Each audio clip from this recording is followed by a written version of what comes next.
Need study YouTube channel में आपका स्वागत है। इस वीडियो में हम लोग से डिसास्टर मैनेजमेंट का एक मोस्ट इंपॉर्टेंट प्रश्न देखेंगे।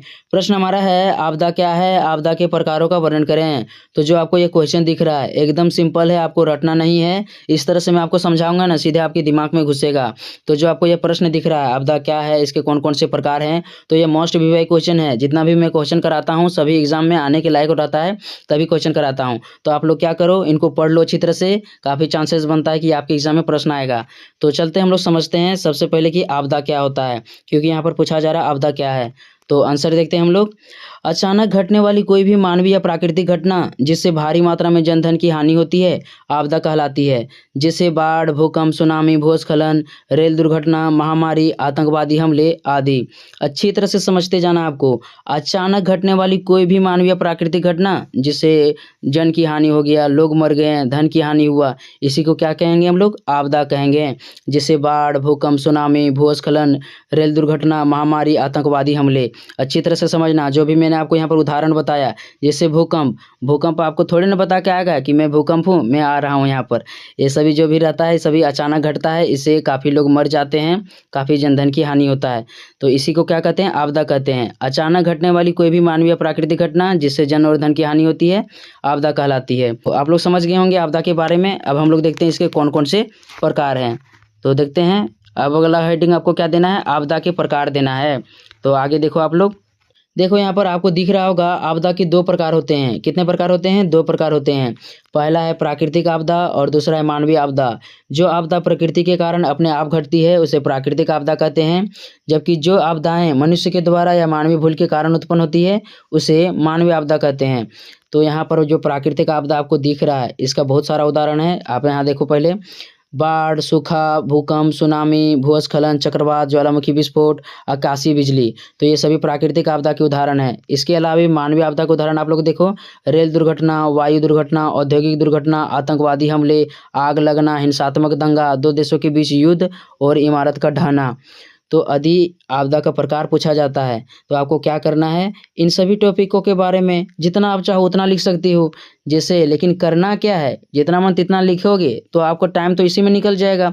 तो आपको करना क्या है, आपको क्या करना है, प्राकृतिक आपदा से 5 पॉइंट उठाना है और मानवीय आपदा से 5 टॉपिक उठाना है, और 5-5 टॉपिक लोगे, ठीक है, तो आपका अच्छा खासा पेज भी भर जाएगा और मार्क्स भी मिलेगा। वरना बहुत सारे स्टूडेंट क्या करेंगे, प्राकृतिक आपदा टॉपिक दे दिए हैं और पहले बाढ़ ले लिए, सूखा, भूकंप, सुनामी या जो भी यहाँ पर टॉपिक दिया हुआ है इनको लिख रहे हैं। तो इनको लिखते रहिएगा तो पेज भर जाएगा। इस तरह से नहीं करना है, दोनों टॉपिकों को ध्यान में रखना है कि हमको प्राकृतिक आपदा भी लिखना है और मानवीय आपदा भी लिखना है।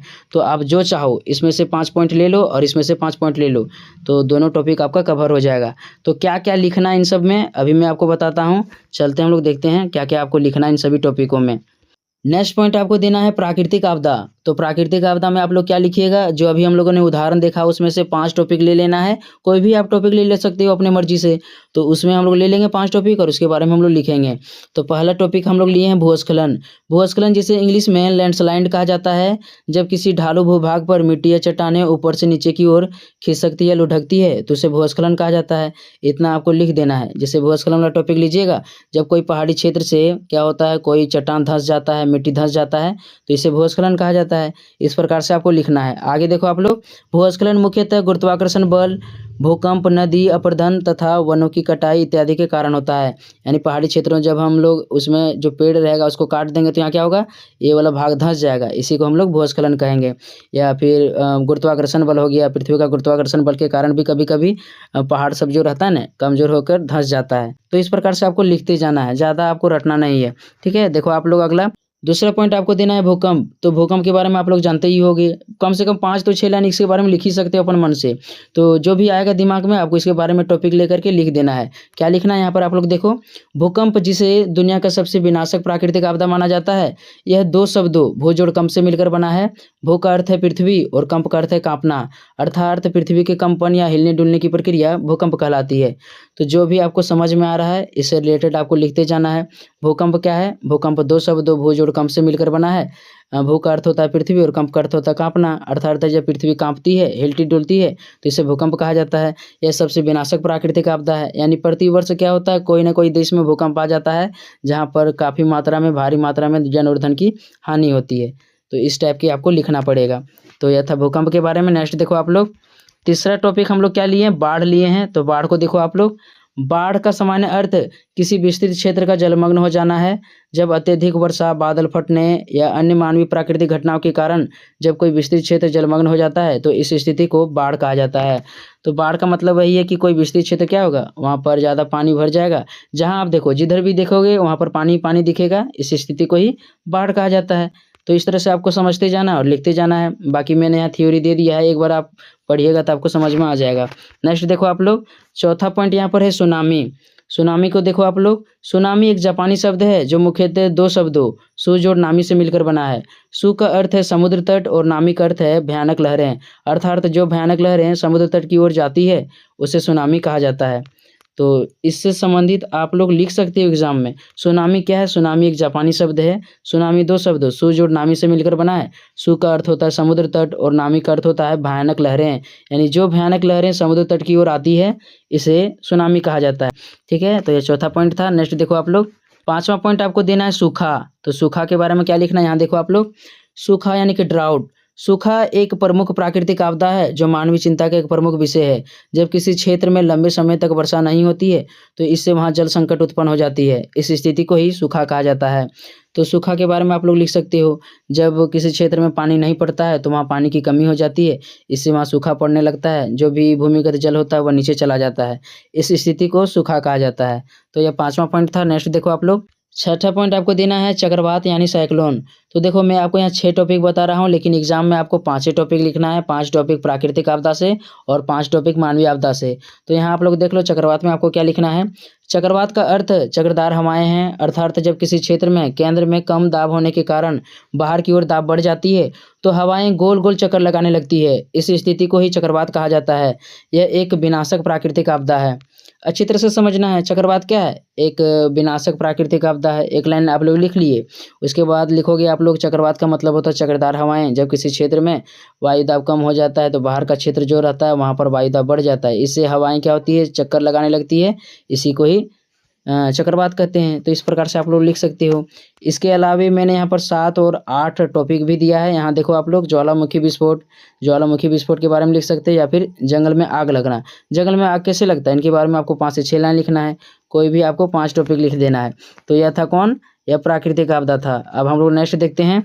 नेक्स्ट पॉइंट आपको देना है मानवीय आपदा। तो मानवीय आपदा कौन कौन सा है, आप लोग यहाँ पर देखो। पहला है औद्योगिक दुर्घटनाएं। जब किसी उद्योग में कोई दुर्घटना हो जाती है, आग लग जाती है या बहुत सारे व्यक्ति मर जाते हैं तो इसको क्या कहते हैं, औद्योगिक दुर्घटना कहते हैं। यहाँ देखो, औद्योगिक दुर्घटना मानवीय दुर्घटना होती है, इसमें काफ़ी जनधन की हानि होती है। तो औद्योगिक दुर्घटना क्या होती है, मनुष्य के कारण होती है। उद्योगों की स्थापना मनुष्य ने किया है तो मनुष्य के कारण ही वहाँ पर दुर्घटना होगी। आगे है, उदाहरण के लिए भोपाल गैस त्रासदी जो 1984 में हुई थी। भारत के भोपाल में एक रासायनिक संयंत्र से जहरीली गैस मिथाइल आइसोसाइनेट गैस के रिसाव से लगभग 2000 लोग मारे गए थे। तो देखो, जो भोपाल है, भोपाल में एक गैस त्रासदी हुआ था 1984 में। कौन सा गैस वहाँ पर फैल गया था, तो एक जहरीली गैस मिथाइल आइसोसाइनेट गैस फैल गया था, इसके कारण वहाँ पर लगभग 2000 लोग मारे गए। तो ये एक औद्योगिक दुर्घटना था। ठीक है, इस प्रकार से आप लोग लिख सकते हो। अगला देखो आप लोग, नेक्स्ट पॉइंट आपको देना है रेल दुर्घटना। रेल दुर्घटना एक प्रमुख मानवीय आपदा है जो मानवीय लापरवाही या भूल के कारण होती है। ऐसी दुर्घटनाएं अक्सर हजारों लोग जान गंवा लेते हैं। तो रेल दुर्घटना में क्या होता है, रेल दुर्घटना आप लोग सुने होंगे कि अक्सर होती रहता है। अभी हाल फिलहाल में ही रेल दुर्घटना हुआ था। तो अक्सर भारत में अभी रेल दुर्घटना की समस्याएं देखने को मिल रहा है। तो ये मानवीय लापरवाह है, या एक तरह से हम लोग कह सकते हैं कि जो सरकार है, सरकार रेलवे में क्या क्या कमी है इनको नहीं देख रही है, तो इस कारण से रेल दुर्घटनाएं हो रही है। ठीक है, तो यह दूसरा मानवीय आपदा था। नेक्स्ट देखो आप लोग, तीसरा है आतंकवादी हमले। आतंकवादी हमले भी क्या होता है, मनुष्य के द्वारा किया जाता है, मानव के द्वारा किया जाता है। तो यह भी एक मानवीय आपदा है। यहाँ देखो, आतंकवादी हमला एक प्रकार की हिंसात्मक गतिविधि है जिसमें कोई व्यक्ति या संगठन अपने आर्थिक, राजनीतिक या विचारात्मक लक्ष्यों की पूर्ति के लिए किसी देश या वहाँ के नागरिकों को निशाना बनाता है। आतंकवादी हमले भी गंभीर रूप से नुकसान पहुँचाते हैं। तो आतंकवादी हमले क्या होता है, एक संगठन होता है, एक संगठन यानी कि उनका चलाने वाला एक कुछ संगठन होता है जो एक निश्चित देश को निशाना बनाता है और वहाँ पर अपने व्यक्तियों को, अपने आदमियों को भेज करके बम ब्लास्ट करवा देता है। तो जो बम ब्लास्ट होता है वहाँ के नागरिक गंभीर रूप से घायल हो जाते हैं, मर जाते हैं। तो आतंकवादी हमले एक प्रकार का मानवीय आपदा है। ठीक है, अगला दिया हुआ हिंसात्मक दंगा। तो यहाँ देखो आप लोग, अक्सर दो धर्म के लोगों में कभी कभी हिंसात्मक दंगे हो जाते हैं, जिसमें आगजनी घटनाएं तथा लोगों की हत्याएं आदि कर दी जाती है। इस प्रकार से हिंसात्मक दंगा एक मानवीय आपदा होती है, जिसमें जनधन की काफ़ी नुकसान होता है। तो हिंसात्मक दंगा मतलब, जैसे उदाहरण के तौर पर हिंदू मुस्लिम ले सकते हो। हिंदू मुस्लिम यहाँ पर बहुत हो रहा है, ठीक है। सभी को क्या करा देता है, हिंदू मुस्लिम वोट के टाइम में लड़वा देता है। उसके बाद दिन भर आप लोग रहो, नहीं देखेगा, बाद में लड़ेगा तो आप अपना समझ लेना। तो हिंसात्मक दंगा क्या करता है, कभी कभी आपदा का रूप धारण कर लेता है। इसमें आग लगा दिया जाता है बहुत सारे घरों को, दुकानों को। तो इस प्रकार से एक आपदा है हिंसात्मक दंगा। नेक्स्ट देखो आप लोग, पांचवा पॉइंट आपको यहाँ देखना है। पांचवा पॉइंट आपको क्या देना है, दो देशों के बीच युद्ध। तो जब दो देशों के बीच युद्ध होता है तो वहाँ बमबारी होता है। यहाँ पर देखो, अक्सर दो देशों के बीच जब युद्ध होता है तो उसमें परमाणु बम तथा अन्य विस्फोटक सामग्री एक दूसरे देशों पर छोड़ दिया जाता है। इससे दोनों देशों को काफ़ी नुकसान का सामना करना पड़ता है। तो दो देशों के बीच युद्ध होगा, बम विस्फोट होगा, तो लोग तो मरेंगे ही, लोग वहाँ पर जनधन की हानि तो होगा ही। तो एक प्रकार का मानवीय आपदा है। तो इनको समझ गए होंगे। अगला देखो आप लोग, इसके अलावा आप लोग वायु दुर्घटना ले सकते हो, आग का लगना ले सकते हो, इमारत का ढहना ले सकते हो। यानी वायु दुर्घटना होता है, जैसे एरोप्लेन कहीं धंस गया, जल गया, तो इससे बहुत सारे लोगों की मृत्यु हो जाती है। एक प्रकार की मानवीय आपदा होती है। आग लगना, किसी के घर में आग लग गया, किसी मॉल में आग लग गया, तो इस प्रकार से बहुत सारे लोग वहाँ पर मारे जाते हैं। इमारत का ढहना, कोई बिल्डिंग है अचानक ढह गया नीचे, तो यह भी एक मानवीय आपदा है। तो इस प्रकार से आप लोग क्या कर सकते हो, इन टॉपिकों से 5-5 टॉपिक पर लिख सकते हो। एग्जाम में अच्छा मार्क्स आएगा, गारंटी है, यह प्रश्न आने वाला है। तो इनको पढ़ लीजिएगा अच्छी तरह से। मिलते हैं अगले वीडियो में, तब तक बताइएगा कि कौन सी वीडियो फिर अगला टॉपिक पर बनना चाहिए।